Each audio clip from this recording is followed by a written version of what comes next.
Hi everybody, Mayor Tom Schneider here at Florissant Golf Club here in Florissant. We're with Golf Superintendent Andy Sprunt, and Andy is from England. I was fortunate enough to visit England recently on a trip with my son Zach, and I actually visited the old course at St. Andrews. That's where this sweater comes from. And it's interesting that the look of our 18th green now is very similar to some of the looks that I saw at St. Andrews. All we would have to do is put some sod in the face of this bunker behind us and it would look just like one of the bunkers at the old course. So Andy has brought some of the flavor of England to our golf course here in the United States in Florissant. Andy, you're from England. Correct, yeah. My name's Andy Sprunt. I've been here for 7 years as an assistant and 4 years as a superintendent. We're continually striving to improve the cosmetics and the aesthetic pleasing appeal to this golf course.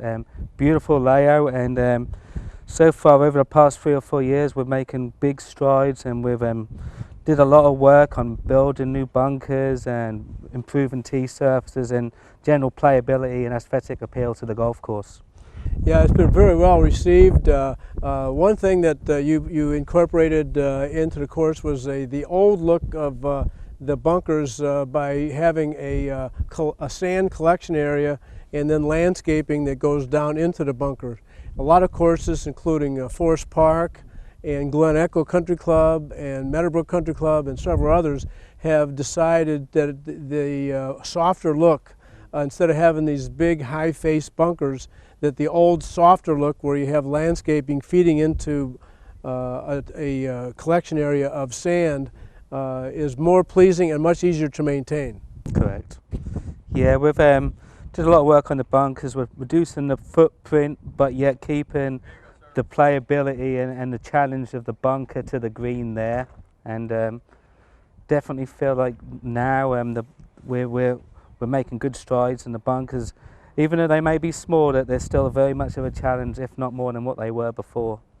We've always had really good green surfaces here, and I know you've kept that going. We're one of the few courses that have had very few problems with the hot weather destroying our greens. I think in the past 50 years we've probably only lost a couple of greens in some of our low-lying areas. We're very fortunate with the greens here. Yeah, my cultural and chemistry program for the greens, I feel I'm in a real good place. I use all scientific technologies in order to produce the best bang for my game guests, and always striving to produce the best, fastest, firmest playing greens I can produce. We have some new tee box areas. Let's tell us about your pride and joy. Number 15 has been completely renovated, where the golfers can see the beauty of the lake hole and also the surrounds of the tees. We've cleared out a lot of the brush, where it has a very open and beautiful appeal. Yeah, definitely.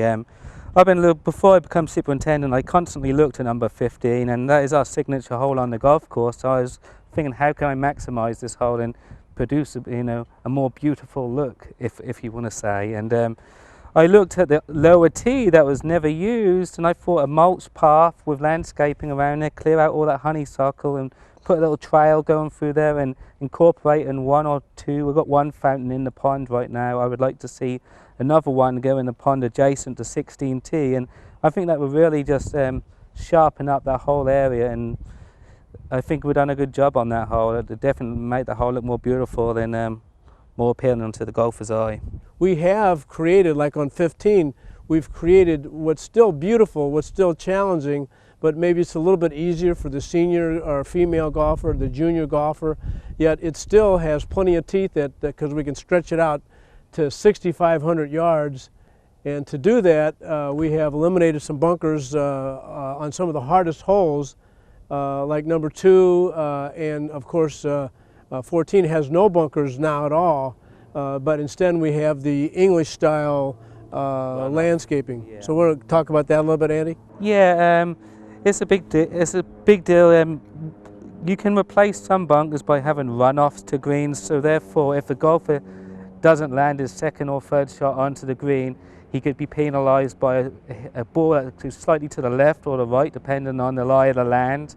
And the result is the ball runs off and he has a hit up to the green. Even though there's not a bunker there, it's still a challenging hole. But yeah, it gives him the opportunity, a big hitter, if he executes well, he can land on that green. Right, and then so we have a you don't always have to have a whole lot of big. We used to have a whole lot of big ugly bunkers. We removed half of those bunkers and replaced them with very visually appealing landscaping and what we call rolls and bumps like they do in England.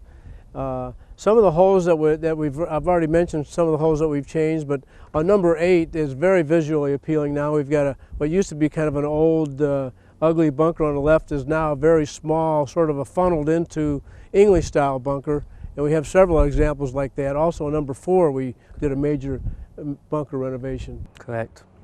Yeah, we have like a little kidney, little small kidney hot bunker on number 8, which is, yeah, again very visual as you're standing on the tee box, and there's even a lay-up area there, so even if you miss the bunker, you got the opportunity to lay on nice mode short zoysia and hit on the green from the left-hand side too. Yeah, and like I said, we haven't neglected the skilled golfer. On number 4, even though we made it more appealing, we also put a back tee there so that we can stretch it out to 225-yard par 3. So the skilled golfer has plenty of challenge here from the tips. I'd challenge anybody to try to break 70 from our tips. I don't care how good you are. I don't know, you got anything else to add, Andy? We've had, we've eliminated most of we had a lot of complaints about some of the English style hay that we put out. And we were going to eliminate most of our hay this year at the customer's request, with the exception of some of the severely sloped areas that we would like to keep the carts off of. We're going to continue to let those be natural, where we have very severe slopes like between number 6 and number 5 and between number 2 and number 10 and some places like that.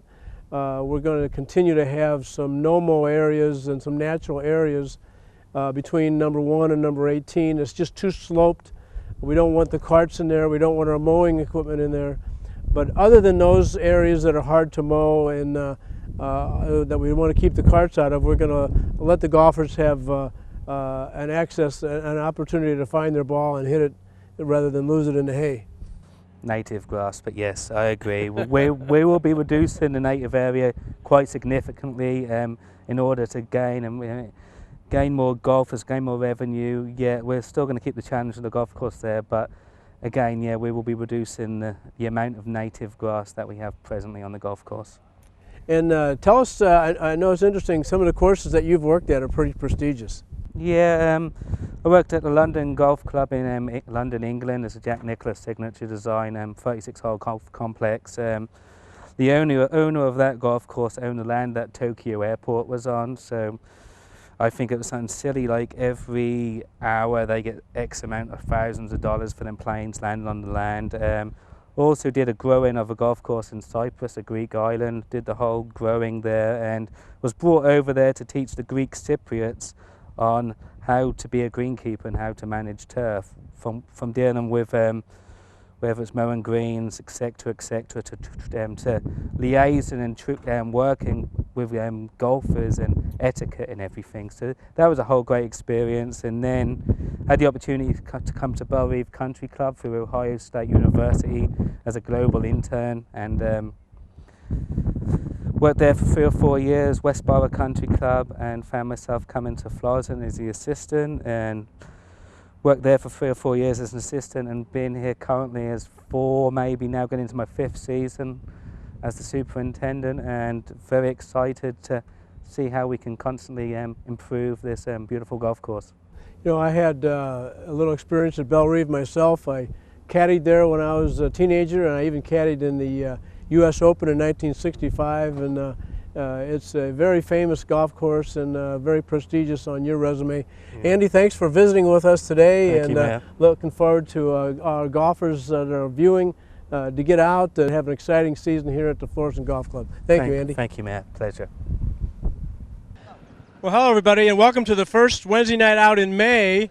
We've never had a Wednesday night in May before, and we have a very special occasion to kick it off this year. It's my honor to preside over the presentation of one of our sidewalk plaques in memory of James J. Russell, one of my mentors. He's my second mentor that we've actually put in the sidewalk. Don Bond was the first one. And these two gentlemen were very instrumental in my early years on the city council back in the early 80s. We're here with Jeannie Blanton, Jeannie King Blanton, and her mom, Delphi, Jay's wife, Delphi. I'm going to let Jeannie introduce her family, who's all here. We also have Keith Schildroth, who's going to introduce the city council. We have Laura Click, who's representing Old Town Partners, and the VFW is hosting an event up the street about a block away. I'll start off with Keith Schildroth introducing the city council members that are here tonight. I think pretty much most of them are here, and he has a few words to say because BJ's is in his ward. Thank you, Mr. Mayor. I'd like to thank everyone for being here tonight. I'd like to thank the city council. Mr. Caputo's here, Ms. Pagano, Mr. Egan, Mr. Hankey, Mr. Jones, Mr. Lee, former Councilman Garrett. Where do I start with Jay Russell? Wow. I can't think of anybody in the city of Florissant that was involved in government and business. The city's got a long history of people involved in different things, but two at once is very odd, and he did a fantastic job. BJ's is located in Ward 5 in Washington. I remember when I thought about running for council, one of the first people I talked to was Mr. Russell, and he gave me some great words of encouragement and advice, and I'll never forget him taking time out. And then later in my life, I did a story on pizza places for Get Out magazine, the Post-Dispatch, and mentioned the famous pizza at BJ's, and he wouldn't give me the ingredients or how they make it, but it's world renowned, and I know people from all over the area really come to Florissant for the pizza at BJ's. And this is a great honor, and I want to congratulate the family, and this is just a very nice day in Florissant for the Russell family. This is a great spot right here on the corner in close proximity to the restaurant, and it couldn't happen to a nicer man. Mr. Mayor? Yeah, I failed to mention that we're at the intersection of St. Francis and St. Ferdinand Street, right in front of Stem's Florist, just about 2 blocks from BJ's Pizza. Everybody's favorite pizza, has been here 60 years. They celebrated 60 years last December. Longest continuous restaurant in Florissant. Jeannie, tell us that secret recipe. Oh, no. No. Only my mother knows the secret recipe. But I would like to introduce my family. I think we're nearly all here, and I'm going to tell them a story they haven't heard yet. Okay, so behind my mother's my brother Jim and his wife Paula Russell. Behind her is my son Rich King. Behind Jim is my son Dan King. And I don't know where the rest of there's my daughter Amy Carroll and my grandson Charlie Carroll. Over to my right, or your left, is Shannon Garner. This is Jay's granddaughter, Mara. I'm not going to mess this up. Mara Barnes, and Mara Russell Barnes, and they also have their children here, so they're part of the legacy of James J. Russell. All of the little grandchildren. So if and behind me is my nephew JC. With his new baby, James Russell IV, and my other nephew, Jacob, with his son, Easton. Is that everybody? Did I get all the kids? Okay. And Brooklyn. Oh, and Brooklyn. Okay. Sorry, Mara. Anyway, the little tidbit, James J. Russell was born on Election Day, the day that the Democratic Al Smith lost, which wasn't Dad's fault, but when he went home, he lived on St. Ferdinand Street. So I want you all to know that it's perfectly wonderful that we get to put him at St. Ferdinand and St. Francis in this great town. He loved the city. He loved working for the public. He wanted to help everybody. He wanted to give everybody a job. He wanted everybody to have something to eat and something to drink. He fed thousands of people. My brother, my mother, and I know how generous he was, and we sincerely thank the city of Florissant for honoring our patriarch. Well done, Jeannie, well done.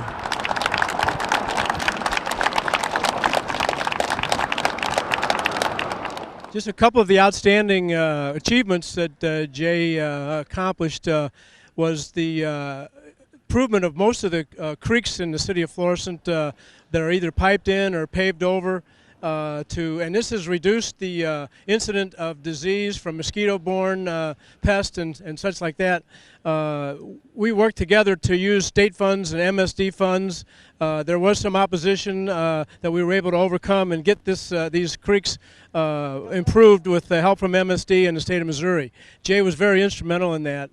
He also got the tank for us in Bangard Park. He was able to get that tank as an Army surplus tank to commemorate the great service that that greatest generation performed in World War II as a World War II Sherman tank. Jay was in the Marine Corps. He was very proud of that, and so anyway, he was just a great man, and we're proud to dedicate this. Is there anybody else that we need to? Anybody else want to talk about Jay? Delphi, do you have anything you want to say? I'm so grateful everybody's here, and my husband, and thank you, Tom, for everything. Well, that does it. We're getting ready to go up the street for some barbecue at the VFW, and we're just grateful to have another excuse to get together here in the city of Florissant.